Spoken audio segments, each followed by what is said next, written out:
Welcome to the Titans Time Podcast, your Tennessee Titans podcast for the Pigskin Podcast Network. My name is Tanner Staggs. I'm here as always with my brother Tyler Staggs. Tyler, go ahead, kick off the show, plug everything, get all that out of the way. Guys, if you want to check out our merch, our shirts, phone cases, stickers, shorts, and wintertime, fall's coming, everything else, we're going to have to get some hoodies up on there as well. For sure. Make sure to go to titanstimepodcast.com/collections. If you're listening to the audio version of the podcast, make sure you're following or subscribed on whatever podcast platform you're listening on. Go down, leave us a rating of 5 stars. Leave us some comments, some questions. We love the interaction. If you're watching on YouTube, come on now, guys. You know what to do. Go down, that red subscribe button. Hit it. Turn it gray. Turn on the post notifications. Leave us a like on the video. Share the video with your family, friends, all other football fans. And go down, leave us some comments. Let us know. We're fixing to get into the preview for the Titans at Seahawks game. Let us know how you think the game's going to go.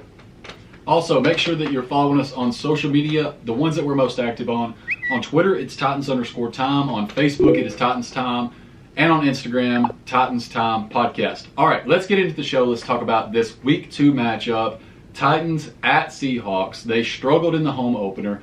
They're going to be heading to Seattle. Before we get anything started talking about Titans or Seahawks, whatever, I guess technically this will be talking about the Titans. But before we get into the Seahawks, I'm going to go down through the injury report. The latest one as of today, which is Thursday.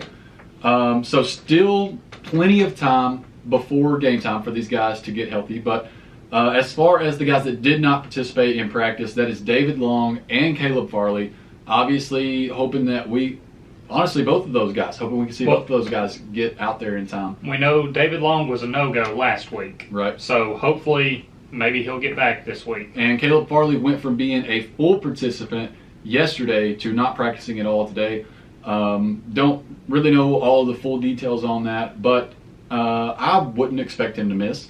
And then Bud Dupree, also would not expect him to miss. He was a limited participant.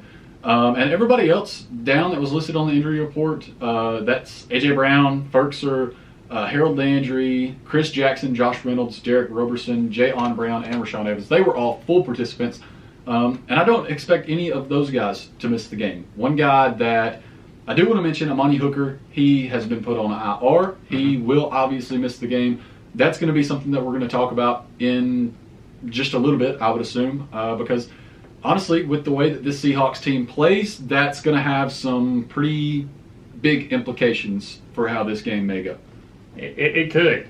It really could. And I just want to say, it really sucks because we were so looking forward to Amani Hooker coming into that starting role. You know, he's been a role player the past couple of years. As a role player and stepping in when Vaccaro got hurt last year, he ended up coming and being tied for the lead on the team with interceptions.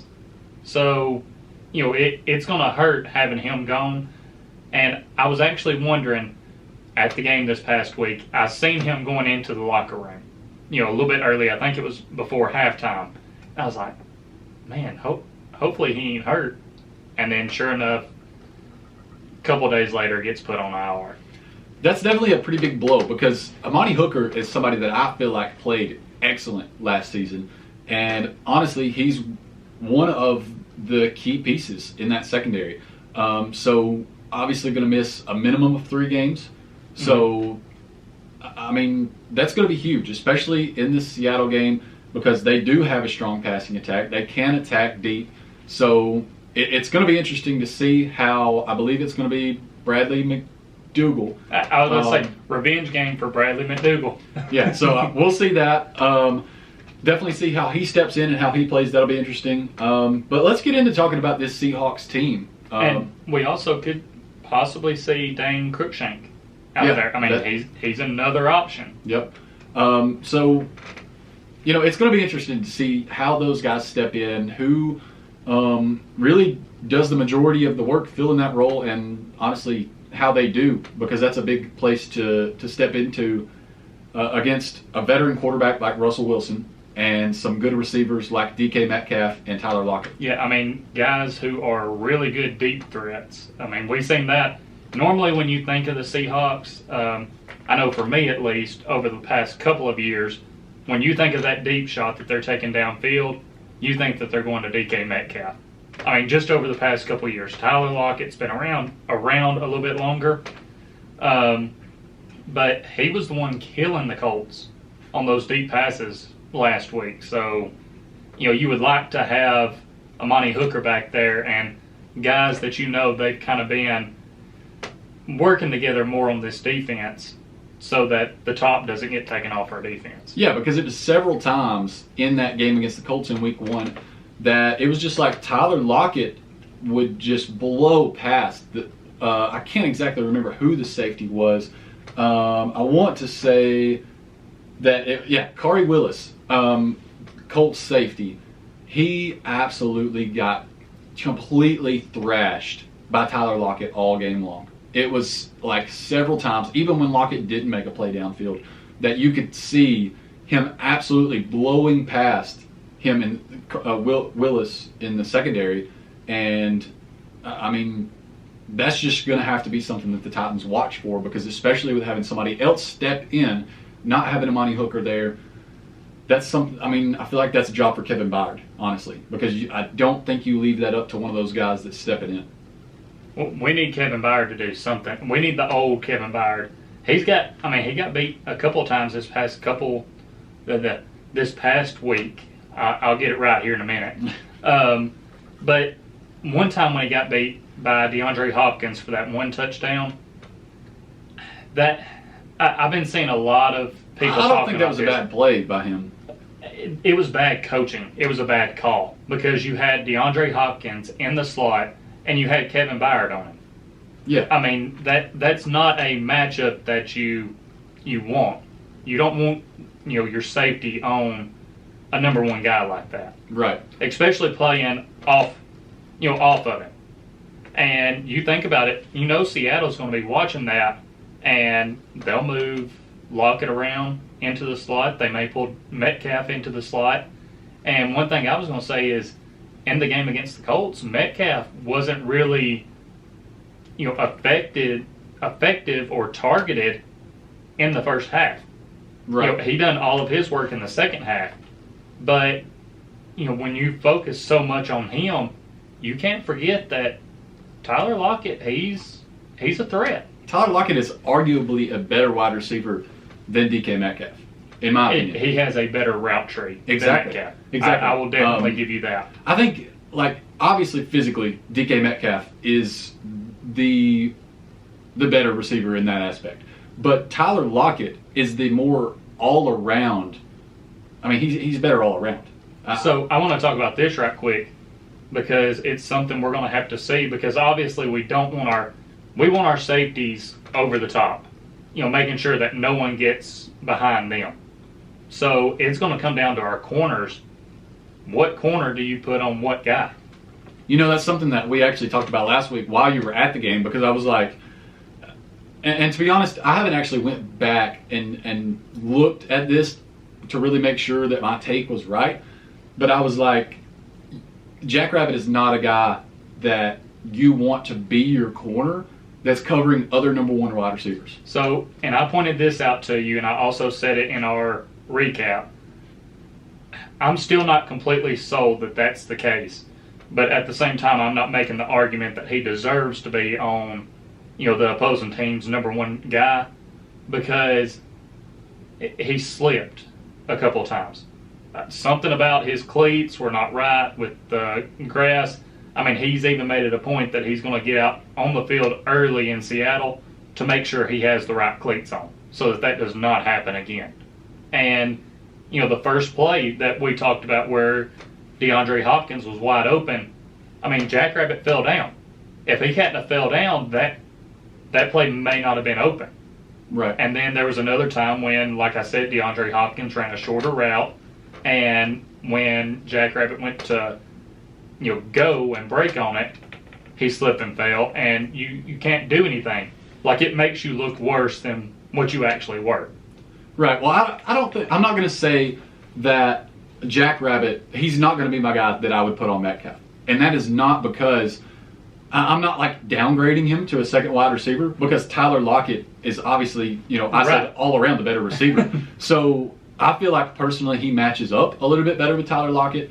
I feel like Christian Fulton is the guy to focus on Metcalf, pretty much. I feel like, honestly, he is going to be capable of being able to contain Metcalf a little bit more just because of his skill set. I might be completely wrong on that. That's just my initial opinion on it when you first asked me that question. That's kind of the way I felt about it last week during the game, just because Christian Fulton was playing really well last game. He was. And so he kind of came immediately to my mind as the guy that I'd like to see on Metcalf. That might not be the way that it lines up, but I'd like to see Fulton on Metcalf and Jackrabbit on Lockett. Really, as far as last week goes, there's only one play I can think of where Fulton really messed up. And there's kind of been some back and forth on whether or not the Titans were in cover 3 and Fulton done this, or whether maybe they were in a different coverage and he was actually doing what he was supposed to do, because people were saying it was a cover 3. It was one of the catches that A.J. Green had along the sidelines where Amani Hooker almost got over there, like he was just a step or two away. And that's why people think that maybe it wasn't a cover 3, because if it was a cover 3, Hooker wouldn't have been that close to the sideline. But there was a underneath route, and if it was cover 3, Fulton should be staying back. He shouldn't be biting on that underneath route. At least keeping everything in front of it. But he came down on it. So that's kind of the only knock on him that I've heard from this previous game. But it's going to be interesting to see, because, like you mentioned earlier, Metcalf is a big physical dude. Right. And he's fast. So that's why I think it's going to be interesting to see what corner they put on him, because you want someone who can be physical with him, but that's also going to be able to hopefully keep up with him. And in an alternate universe where Caleb Farley has played football in the past year and a half and he's ready to go, Caleb Farley is the guy that is on Metcalf. But he's simply just not ready. Right, because you would love for him to be ready to go, matching size with size and speed with speed. Yeah, and he's going to be physical with Metcalf. But I honestly feel like if you threw him out there right now, Metcalf would have a field. It would be a bloodbath. You would have to, shade your coverage so much to the side that Metcalf was on. That Lockett would have a day. He would have a day. So you can't do that. But like I mentioned, whatever corner is on which guy, you're still going to have to, I feel like, have some coverage over the top to make sure that neither one of those guys blow the top off the defense. So, to be completely honest here, a Titans defense that struggled to contain Kyler Murray and that high-powered offense of the Arizona Cardinals, they're facing something really similar this week. They are. One bright side is that I feel like, at least, not taking anything away from Russ, because he's still one of the top quarterbacks in the league, but I don't think he has the quickness that Kyler Murray has. Not anymore. And like you said, he used to, but he doesn't anymore. And that could be the saving grace for the Titans, because if their pass rush can get back there like they did a couple times on Murray, where he was just able to make a play and make them miss, they may actually be able to get Russ down or make him throw it away. Now, here's my counterpoint to that, is what Russ lacks in speed, because of how he is a lot older than Kyler Murray, he makes up for in experience. Oh, yeah, because for sure. He has so much more experience than Kyler Murray. His NFL career is like Kyler Murray's, 3-4 times over? Something along those lines. Yeah, I can't remember exactly. So, he makes smart plays. He knows when to actually extend the play and get out of the pocket, whereas Kyler Murray might be more likely to just do it just because he can. And I don't know, because he seemed to do a pretty good job against the Titans this past week. Well, I think they just honestly had a poor performance, which made him obviously just look like a genius in everything that he did. So it's going to be interesting to see how if they just had trouble with his athleticism, or if Russ being more experienced but a little bit slower, if he'll still be able to get the upper hand on him like that. I don't know. Right. It'll be something interesting to see. Also, how will the offensive lines match up? I don't exactly know how much work Arizona did on their offensive line last offseason, but I know that Seattle's is not great because going back and watching the game, the Colts game, the Colts were able to get pressure on Russ. They were, especially early in the game, they were able to force him out of the pocket. Not quite as much as the Seahawks were able to put pressure on the Colts, but I mean, that's something we'll talk about here in just a moment, because that's a completely different monster on the other side of the ball for the Seahawks, it seems like. But I mean, it'll be interesting to see if guys, obviously, like Bud Dupree, if he plays, Harold Landry, who we saw actually get some pressure last week. He looked good last week. Yeah, he was getting a lot of pressure on Kyler. Now, granted, he was never able to get a hold of him. Well, not many people were. But he was back there. So give him at least a participation medal for that one. So we don't do participation medals. Well, but he was able to get back there at least. So that's something. And maybe we'll see more of that against the Seahawks, because like I said, I don't think their line is very strong. Now, that being said, switching to the Titans offensive line, if you were to just go off of last week, you would say that the Titans offensive line is not that strong. But I don't expect them to be that bad this week. I think we're going to see a good turnaround with the offensive line. But like you mentioned, and you even sent out a tweet about this, the Colts arguably have one of the best offensive lines in the league. The Colts have a top 5 offensive line at least. And the Seahawks were able to get after Wentz, and even if they weren't actually getting him down or making him throw the ball away, he was having to stand in there and take shot after shot after shot, because they would get to him, right after he let the ball go. Right. Worst case. And a lot of times he was having, which, don't get me wrong, we talked about this earlier. It honestly probably helped him a little bit to make the decision quicker, but he had to do a lot of underneath passes and checkdowns to his running backs, which honestly the Seahawks were giving him underneath their zone. And if they happened to play man some, I didn't really pay that much attention to see exactly what they were doing all the time. But anyways, their defense often really gave up that underneath stuff, and not just in the way where it was an underneath pass and there's somebody right there. There was a lot of times there was room for him to get the ball to him, and those playmakers to try to do something with the ball. Well, and I'll say this, one of the biggest differences, though, that I noticed as far as thinking back to the Titans game and then comparing it to the Colts and Seahawks game, is it seemed like when Arizona was getting after Tannehill, there wasn't even any openings in, right upfield in the line for him to kind of be able to shift around or move up in the pocket to make plays happen. I mean, the Cardinals were getting a good rush up the middle too. Right. One thing that the Colts helped out Carson Wentz in doing is they opened it up a little bit more. Like, yes, Seattle was still getting around the edge and getting to him, and maybe there was a couple times they got up the middle, but the Colts O-line done a good job of opening up windows right in front of Carson Wentz, to where worst case scenario he was able to bail and run and gain a couple of yards. And a lot of that probably you can credit to Quentin Nelson.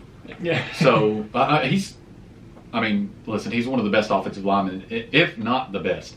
So out of the 18 pressures that the Seahawks got, that the Colts offensive line allowed, he didn't allow any of them. So, there you go. I mean, that just kind of speaks for him. Now, their left tackle situation, that's a little bit different. I think there was like 4 on that side. So that's going to be something to watch. Yeah, but they don't. Whoever they signed in the offseason. Yeah, he's not there. He's not there yet. Yeah, so but you mentioned Lewan. He's pretty much come out and said, I have to do better. Me personally, I don't know that he fully, as far as the mental aspect of it, trust his knee yet. Yeah, I think he's I get that vibe too. I think he's overcompensating for it in other ways, and that's what hurt him. And the Seahawks are watching the film of the Titans and Cardinals and seeing moves that, what Chandler Jones was doing that worked so well against this Titans offensive line. And we're probably going to see them put some of that into their game plan, be teaching their pass rushers this. And also seen a clip of Budda Baker putting LeJuan on his ass. Yep. I mean, LeJuan shifted his weight to his left leg, and when he went to try and shift it back, Budda had the leverage and just shoved him back. Now you're talking about another safety who's bigger than Budda Baker, and he loves getting after the quarterback, and that's Jamal Adams. Well, this is exactly a point that I was going to make, because this kind of speaks to how well the Seahawks defensive line, how well they were able to get to Wentz. And I mean, I don't know that they may have came in knowing. I don't know that they expected that the defensive line was going to be able to get so much pressure on their own. Who knows? But Jamal Adams, who last season averaged about 8 blitzes per game, and that was through 12 games. I don't know necessarily if he only played 12 games or if they just counted 12 of his games. Regardless, pretty high number there for a safety to blitz. This game, he only blitzed twice. Oh, so, wow. I mean, that just kind of speaks to they didn't feel like they needed him. And that's a scary thing, honestly, right, that Jamal Adams can stay back and wreak havoc in the secondary rather than having to be coming up and blitzing. Yeah, because I'm going to be honest with you. Up until the Colts played the Seahawks this past week and I went back and watched that game, I was thinking, okay, they've lost some of their corners, so, that's not too big of a concern. I was thinking, maybe all they really have that I forgot about them getting Dunlap. Right. I was like, Bobby Wagner and Jamal Adams. If we watch out for those guys, we're good. But after watching this game against the Colts, if their whole team, if their whole defense shows up ready to play like that and their line can continue getting after the quarterback like that, this is one of those Seattle defenses that we used to know. They have a good defense. And listen, there's a linebacker, Brooks. This is Bobby Wagner's team. If this guy hangs around in Seattle, when it's no longer Bobby Wagner's team, it's his team, because he played a great game. He looks, honestly, it looks like he has been mentored directly from Bobby Wagner. I thought he played a really great game. And then, obviously, lucky that there's not going to be an edge rusher that is quite to the degree of, greatness that Chandler Jones is, because he's one of the best in the league. Right. And then on the inside, not somebody that's quite as great as J.J. Watt, but they have young guys there, like Brian Moan in the middle that was an undrafted free agent. He's really good. He played a great game last week. Can he keep that up? I don't know. Hope he can't. But right. Darrell Taylor, the former Tennessee Vol, he is quick and athletic, and he played a great game as well. So they don't have quite the names there, and hopefully they're not going to play quite as well as Jones and Watt did. Maybe not the names, maybe not the experience, but the athleticism and right. the skill is there. And that's why I'm saying, the Seahawks, we're probably going to see a lot of their guys using, I think people have been calling it like the ghost move that Chandler Jones does, where he shows the tackle his hands. And as soon as he shows his hands, he knows that causes the tackle to have to react and show their hands as well. And he's able to pull his hands back and then make another move. And it was so effective against LeJuan. And I'm trying to think of who else he used it on. But just how, like you said, I don't think the Seahawks have that big of star power yet. They have some young guys that may eventually get there. They have young guys that are good, right? But they don't have Chandler Jones. We have to, jumping back to the Titans side of things, we're going to have to see Todd Downing call a lot better game. He can't just do this same predictable shit that he done against the Cardinals, because that's one of the things that did get us in the hole early. That's what we talked about. It was so predictable that, sitting up in the stands, you're like, okay, I know what's going to happen here. Because run with Derrick Henry. If you don't have a first down, pass. Right. And repeat. And mix in some play action, and that was the game script. Going back and watching the Colts and Seahawks game, the Colts opened up that game with a long drive.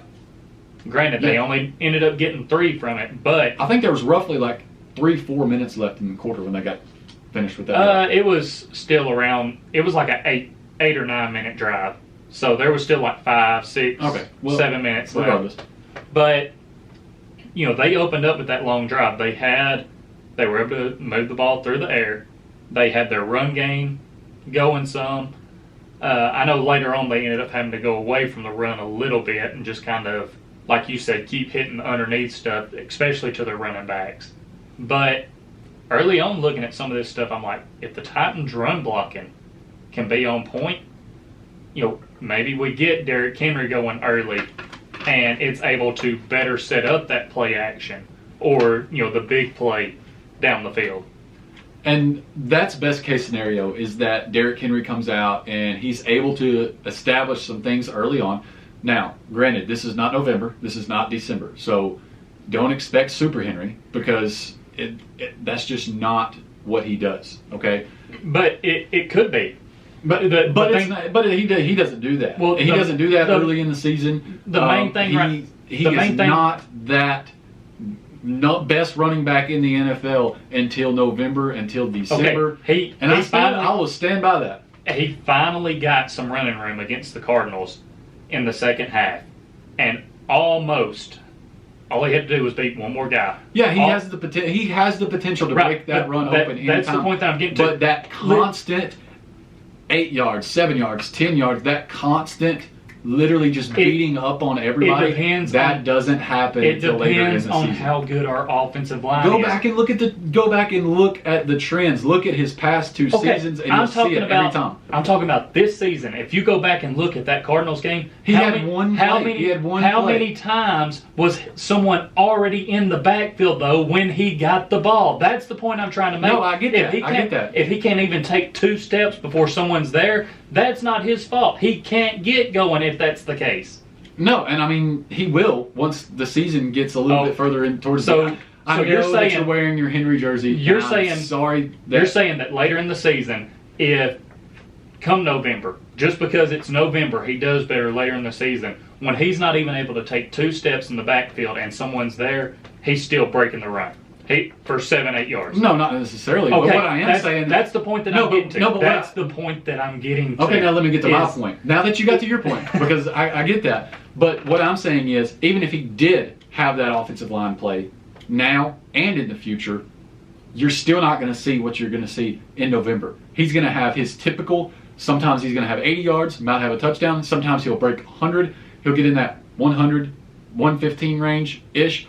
You're not going to see the crazy Derrick Henry games until later in the season. It just most of the time does not happen. Now, the initial point that I was getting to, hopefully he can come out, establish the run game, because that will keep the Seahawks honest and hopefully keep them from sending some extra guys later on, let that pass game open up, and maybe keep some of the pressure from getting back to Tannehill. Here's what I'm going to say needs to happen on the Titans' first offensive drive. The first play they run needs to be that play action. Because now, it's going... Here's the thing. Because this is where you can start to throw teams off a little bit. Because teams are expecting you, especially after last week when you proved that pretty much every time you come out on first down, except for when you get down by a lot and go to shotgun, you're going to run the ball with Derrick Henry first play. So hit them with that play action then. That's when it makes the most sense at the start of the game.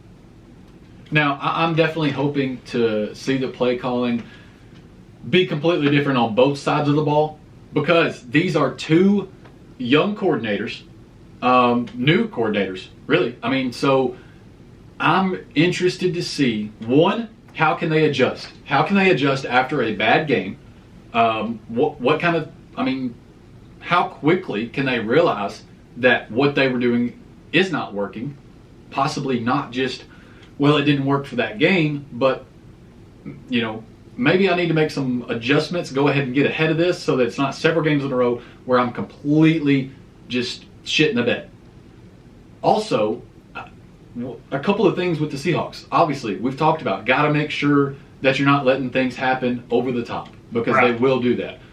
Also, because Russ can throw that deep ball. Yeah, he can. And they also like to run this tight end screen. They've been doing it I can't remember how many times I counted, but they did it a pretty significant number of times with Gerald Everett.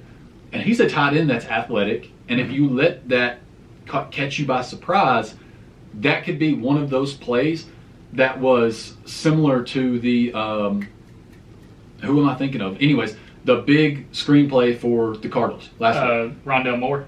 Yeah, Rondale Moore. So you can't let things like that happen, because those are plays, obviously, that can shift the game. That play shifted the game because that was right after the Titans. Kevin Byard got the interception. Mm-hmm. They went down. A.J. Brown scored. And then it was like, boom, huge play. It completely shifted things.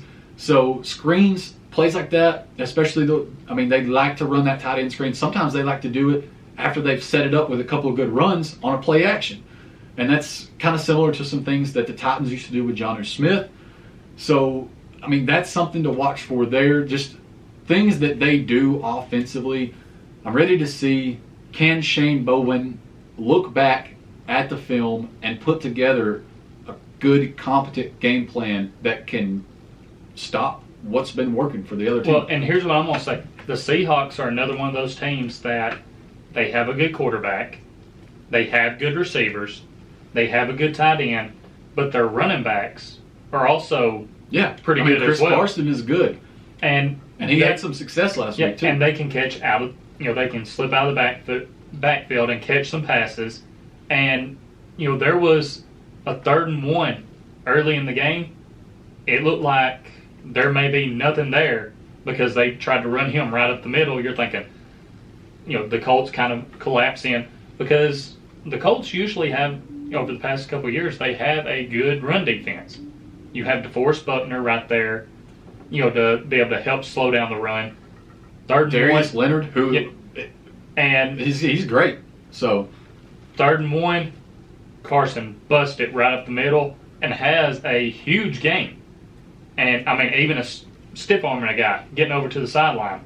So you have to watch out for the running backs as well. So this is going to be another test for our defense for sure. Yeah, a test. Basically, I feel like there are 3 main groups that I'm interested to see what happens here. I was actually about to get to that and ask you, what matchup are you most ready for? Is it going to be our secondary going against the receivers that the Seahawks have, or is it going to be our offensive line and see how they bounce back from last week? Well, there's 3 main things that I'm interested in seeing, and I'll put them in order. Number 1, the offensive line because that was just the thing that stood out to me the most, is the Seahawks, their pass rush, and how disruptive it can be. So, offensive line, obviously they struggled last week. How can Nate Davis rebound? How can Taylor Lewan rebound? How will things work out at right tackle? So, all of that is probably number 1 for me. Secondly, defense as a whole. What can they do? Because you've got the defensive line, you've got the pass rushers. How can they help keep Russ contained into the pocket, not let him extend plays? And then you've got the secondary. What are they going to do with DK Metcalf, with Tyler Lockett? And then, obviously, the linebackers as well. I hope David Long can get in and play, because I think he would be a tremendous asset in this game. I'm going to say this. If David Long doesn't practice tomorrow, more than likely he's not going to play. Yeah, but that's going to be my guess. I agree with that. So then, third, these first-year coordinators. For me, those are the 3 things that I'm most interested in seeing how those groups perform. And then, also, if Tannehill has some time, because he did not have time, this is kind of an honorable mention, I guess. If he's got some time, is he still at that level that we've seen him at the past 2 seasons? When he has time, and I mean, can he lead this offense with the efficiency and to the production that he did the past 2 seasons? I'm going to just go ahead and say that I have no doubt that he can do that. He just needs time back there in the pocket. But you mentioned the coordinators, all that. I want to go back to talking about Todd Downing a little bit. And one thing I noticed, a lot of the runs that Henry had came whenever the offense was very bunched up. They had the receivers in closer, tight ends, and they had everyone really close together. So what does that allow the defense to do? Well, it allows them to bunch up. Yeah, it brings more people all together right there in that smaller area. Exactly. So I feel like I'm being quizzed. you didn't know there was a pop quiz today, did you? So spread them out a little bit more. Get your receivers on out. Maybe spread a tight end out a little bit wider. Just open up that defense a little bit more and make it to where Henry's not having to go against all 11 guys right there in a small space. Well, here's my thing. He might be a great running back. And honestly, he's the best in the NFL. So even with that, let's try not to make it so obvious every single time that you're going to run him. I mean, he still kind of would benefit from that element of surprise, So, right. I mean, even though he is great, don't run out, some guy, the water boy or whatever, with a sign onto the field before you snap it that's like, hey, Derrick Henry's going to run the ball. I mean, let's try to keep the elements of surprise a little bit on our side here. And that also comes with just switching up the playbook a little bit and adding in something that is not completely on script for what everybody knows that the Titans are going to do. So a couple more matchups I want to ask you about to see which you are kind of most excited to see. Say the Titans do put Christian Fulton on DK. So you have that matchup. You have, and this is one that kind of there's several different options. Say you have Blasingame trying to block Wagner or Adams on a Henry run, or Henry meeting one of those two guys, or our receivers against their secondary. I am most interested to see, now this is probably one of the ones that's least likely to happen, because not saying that it won't happen at all, but out of those options, it's the least likely that we'll see. I'm most interested to see Henry getting past the first 2 levels and it being just him and Jamal Adams. Because, I mean, we've seen some Henry stiff arms.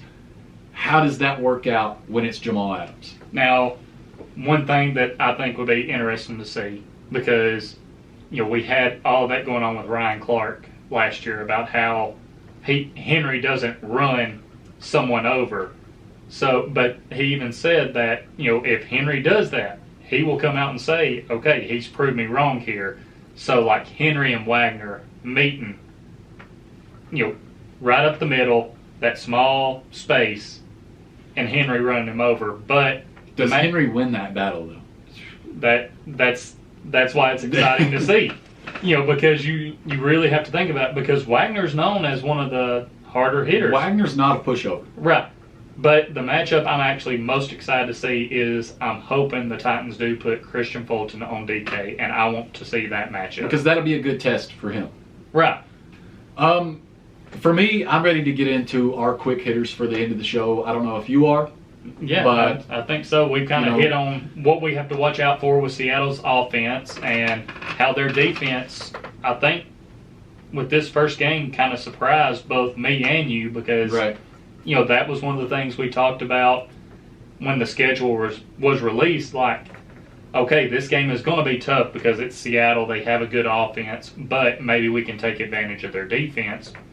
But now, after seeing our offense week 1 and their defense week 1, we don't know that we can do that. One last point.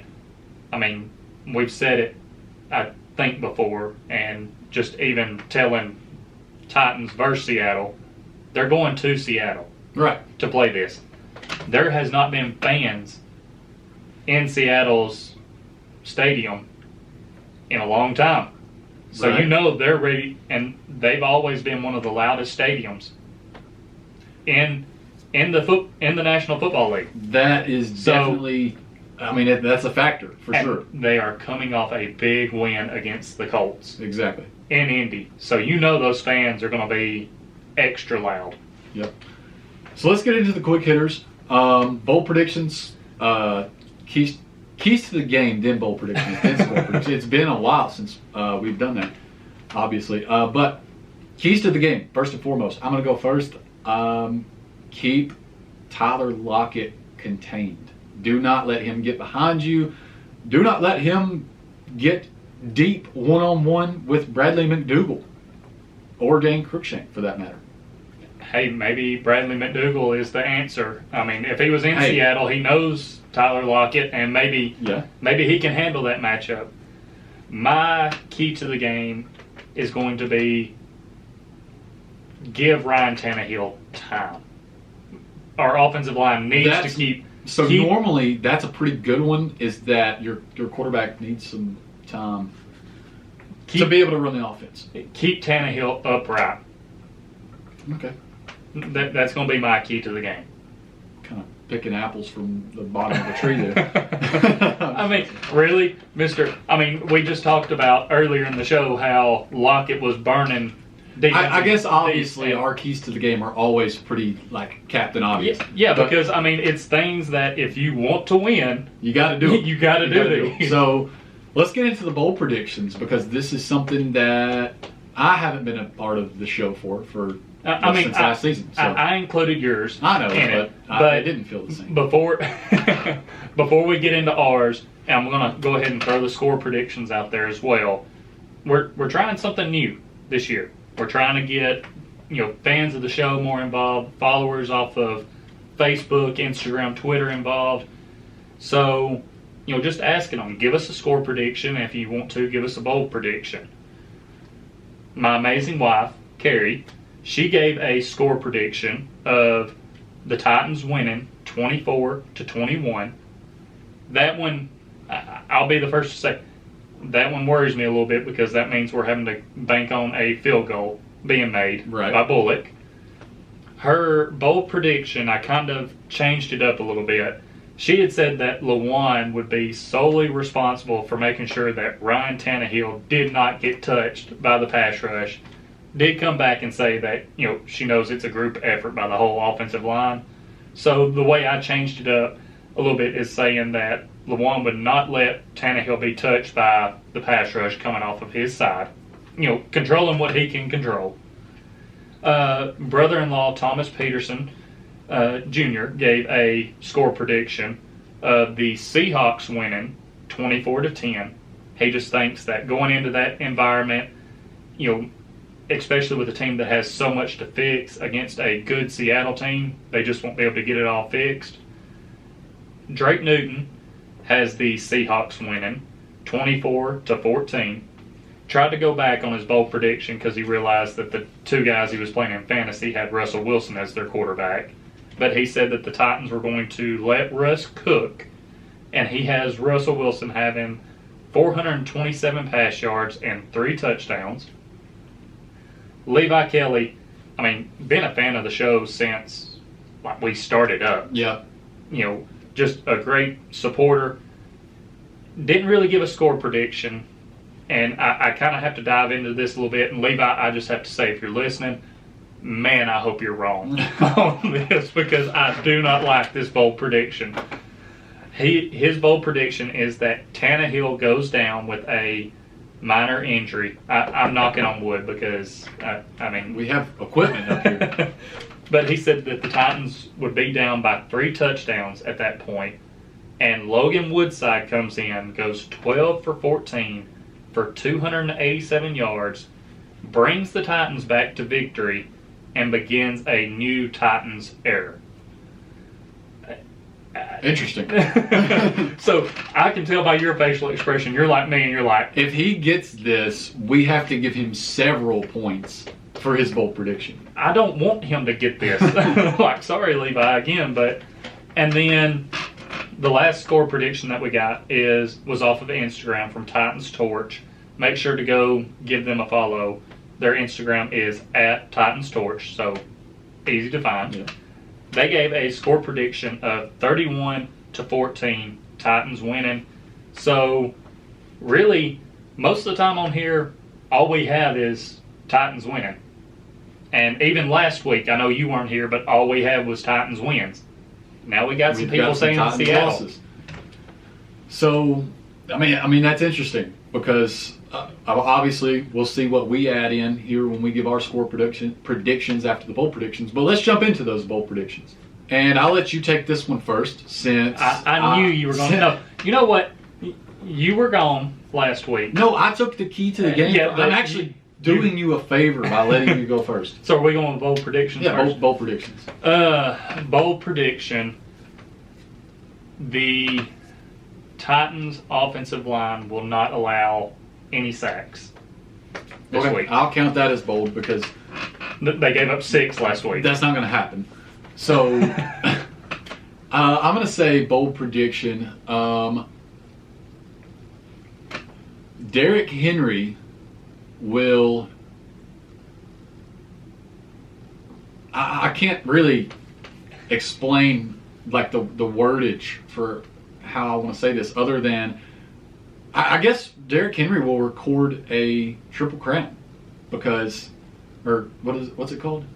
What's it called when the soccer player has, the 3 goal a hat trick? Yeah, Derrick Henry's gonna go with the hat trick. The triple crown is with horse racing. I was a little bit off on that. So I mean, hey, triple crown, hat trick, whatever. It's all 3. So Derrick Henry is gonna end up with a rushing touchdown, a receiving touchdown, and a passing touchdown. Yeah. Okay, that. You are going, very bold with that. I'm a little nervous about mine just because last year I had really bad luck with my bold predictions.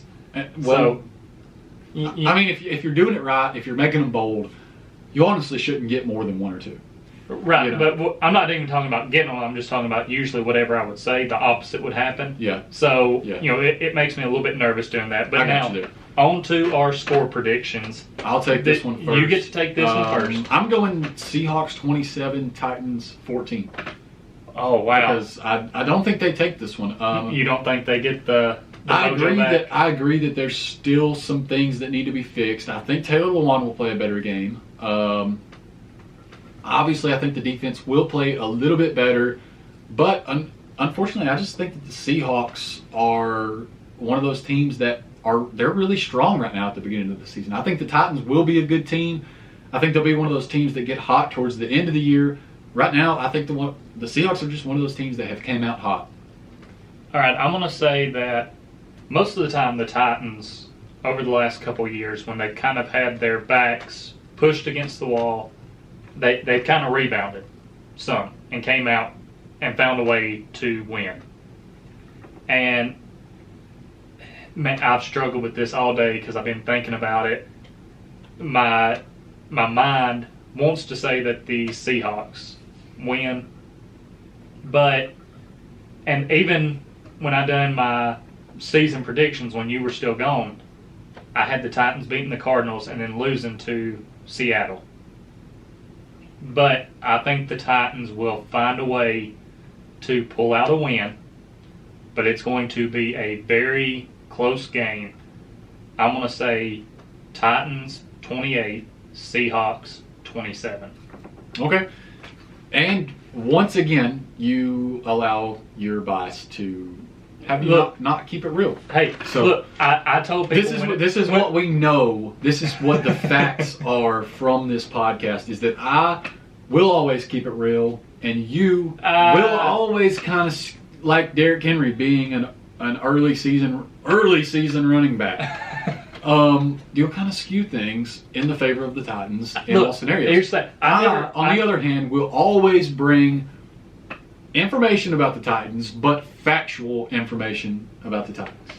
I never said that he was an early season runner. I didn't say that was when he was at his best, but he has that ability. He can break one at any time. That's like saying that Tom Brady has the ability to run for a 99-yard touchdown. Now,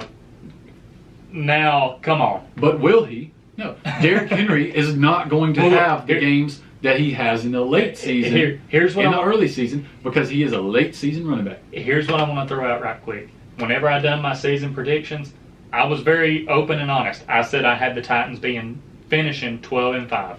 That's where I had them. I did have them losing to Seattle. But at the end of that, I did put a little disclaimer in there that when it comes to our game previews, more than likely you do not need to expect me to pick the Titans to lose, because it's not going to happen. I'm just answering that. I like getting you worked up. I already done it once this show. I had to do it to end the show. I own up to it. I admitted to it in the very first season preview. I admit to it. I want the Titans to win. I'm optimistic. I want them. It is hard to pick against the team that you love. I do enjoy getting you worked up on the show. I was really glad that I was able to do it to the degree that I was able to with the Derrick Henry deal. And then I had to do it once again to end the show. So is there anything else that you got to throw out about this game? Any other points you realize you forgot to make? Anything like that? Nope, no other points. Just hope the Titans can rebound. And really, when it comes down to it, I just want to see them play better than they did last week.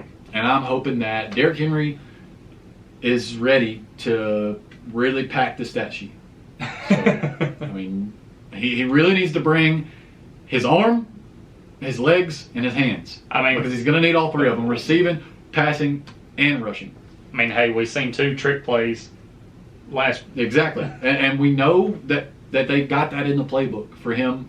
It's just even more bold that you throw that out there, considering how predictable the Titans play calling was last week. So anyways, thanks guys for watching. Hope you enjoyed the show. This has been Titans Time, and as always, Tighten up.